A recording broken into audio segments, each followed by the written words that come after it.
Hello everybody, my name is Brandon. Welcome back to Cinefessions, where we talk all things media. It is really hard for me to believe, but we are already on to the double digits here. So this is day 10 of my 13 days of Halloween, and we're going to be talking about one of the more recent films that I'll talk about during these 13 days, and it's another mockbuster. This one, of course, is a mockbuster of the reboot/remake of Stephen King's It. This is from 2019, Clown. So I was actually looking forward to this one just because I didn't know it existed until I started looking up films to watch for these 13 days. It was just one of those newer mockbusters that escaped me. So because of that, I was intrigued. And then it's about clowns. So, I mean, that's just creepy in general because clowns are pretty scary. And so I was just really excited to watch this one and see what it was all about, see what kind of crazy shenanigans that Asylum could bring to this mockbuster. So were those, hopes lived up to? Well, let's talk about it a little bit here. So if you guys have been enjoying these 13 days, please give this video a like down below. That really helps me out. But with that said, let's not waste any more time at all. Let's dive right into day 10, where I can talk about Clown from 2019. So Clown from 2019 was directed by Eric Forsberg, who actually took like a 10-year gap in between the last film he did and this one in 2019. But he is pretty well known as an Asylum director and writer. He has 12 credits to his name, not all Asylum from a directing standpoint, but then a bunch of films that he's written for the company. And so he is a veteran of this game. And so what does he deliver here?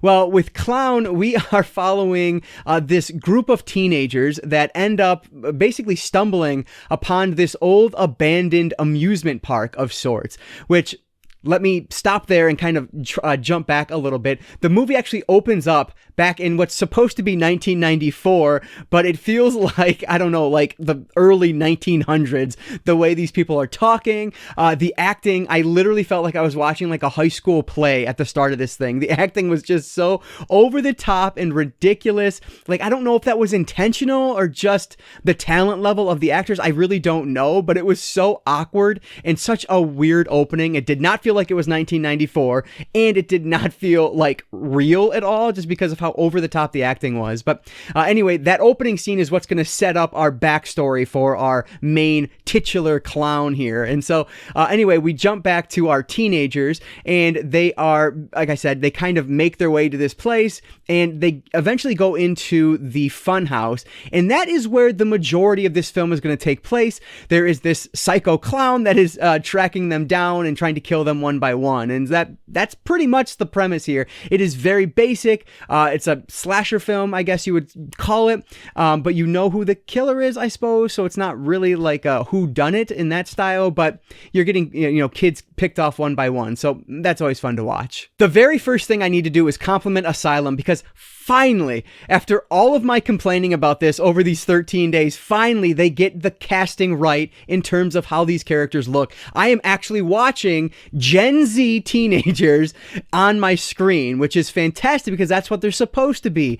I don't know if they were college students or high school. I feel like it was kind of a mix, because what was really interesting about this was just the how eclectic this group of teenagers was. There were, the jocks, there was like the quarterback, the linebacker, but then there was, I don't know, just kind of like the geeky kids in this as well, if you will.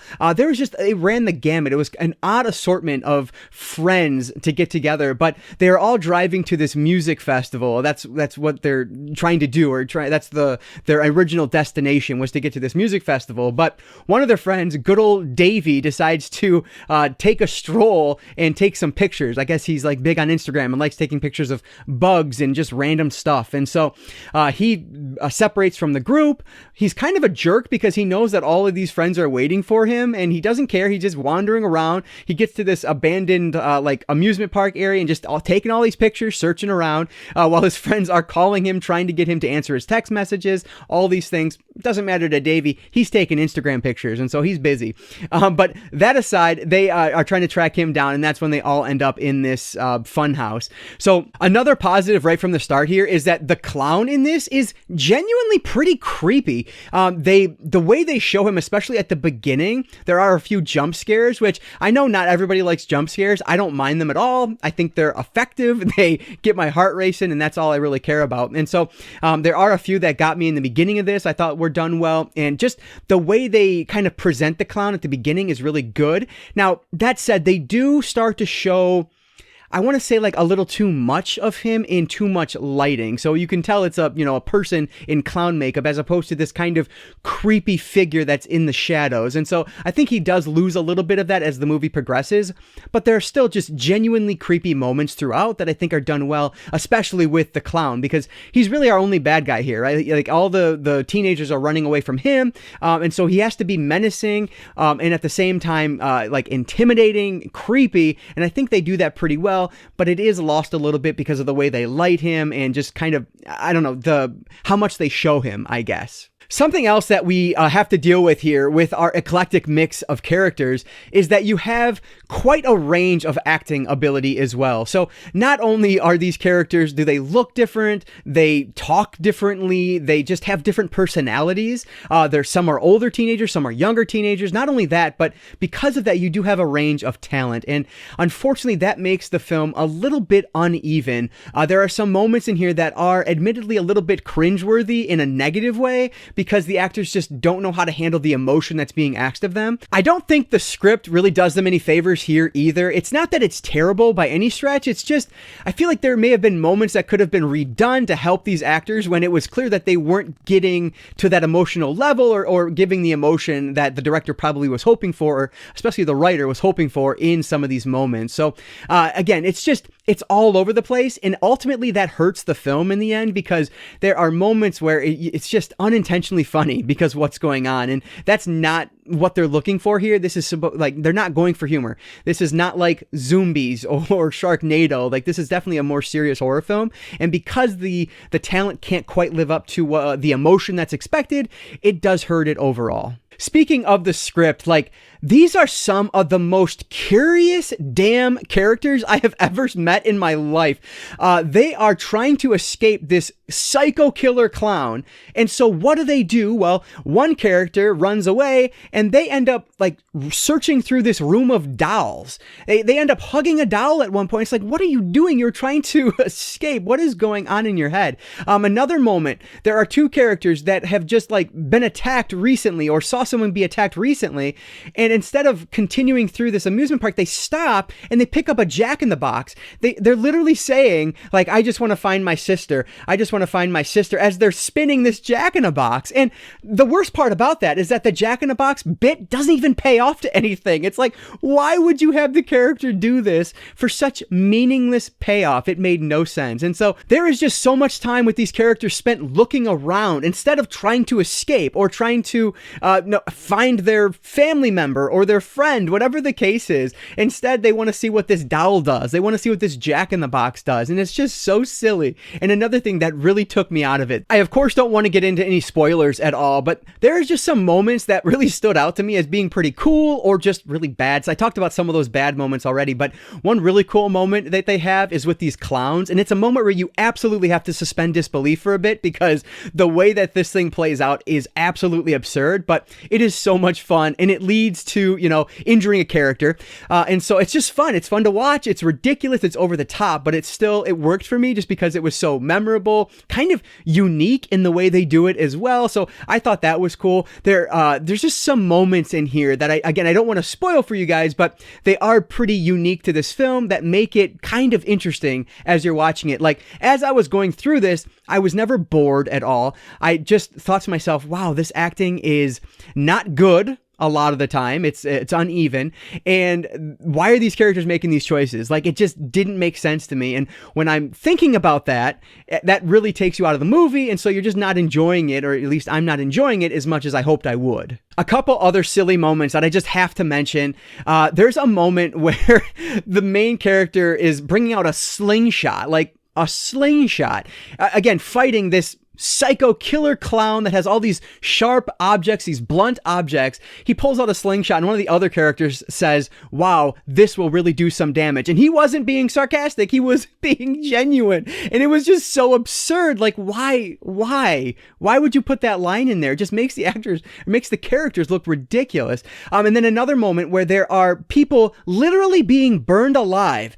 And instead of one character helping them immediately, instead he helps the person sitting on a couch 10 feet away from the flames. Like, it just doesn't make sense. And that, again, it just hurts the movie. It's like, why would you write characters that make decisions like this? They look dumb, and that never works. And so just a couple others that I just had to mention. But moving past that, I think one thing I really liked about this were the practical effects. I didn't notice a lot of CGI in this, which is always a good thing in my book. And the practical effects they used, the gore effects, were really gross and gruesome. It's a bloody movie, but I think it's done really well. It's not quite as good as some of the others that I may have watched over these 13 days, but I do think it's really strong. Outside of that, this has to be one of the best made films I've seen so far in these 13 days. The lighting on this I thought was really interesting, really well done. They do a lot of pinks and blues. It works really well. The sound design is excellent. I hear the characters the best that I have in this entire run of these 13 days. Clearly, this is a 2019 film.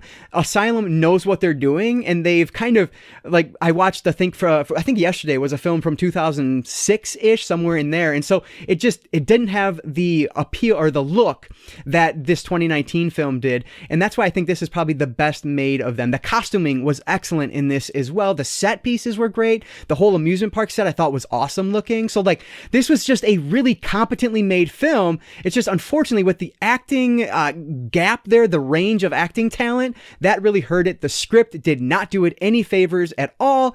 And so overall, it's just it didn't live up to being as good as it could have been. This isn't a terrible movie, but it's not that great either. It's another one that has a super abrupt ending, and it feels like we were missing something, or they ran out of time, they ran out of money, whatever it was. They just decided we have to cut it here and just move on, put in something at the end, that's going to be it. And it's just why do we spend all this time getting to the end for it just to be cut off so abruptly? And I've felt that a few times during these 13 days, and it's just frustrating because it's, the ending can make or break a movie sometimes. And in a lot of these cases, it's not doing them the service that it deserves. And so the ending being so abrupt was another thing that annoyed me. But that said, not terrible. It is available on Tubi. That's how I ended up watching this one as well. A few of these during these 13 days, a lot of them actually were watched on Tubi. So I've never really used that service prior to this series, and so I'm finding it quite useful over the end of this month here. But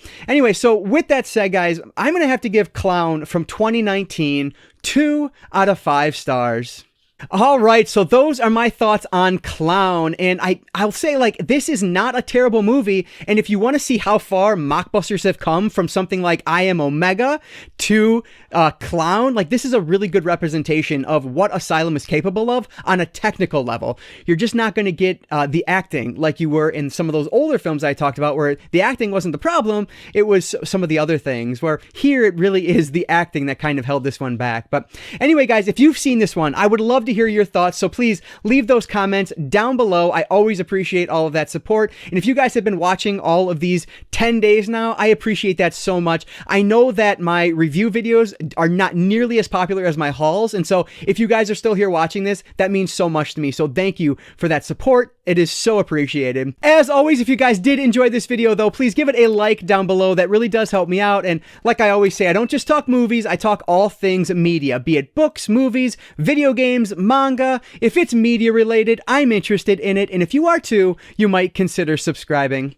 All right, guys, so that's going to do it for today. I just want to say thank you all so much for watching, and I want to encourage you to consume some media today.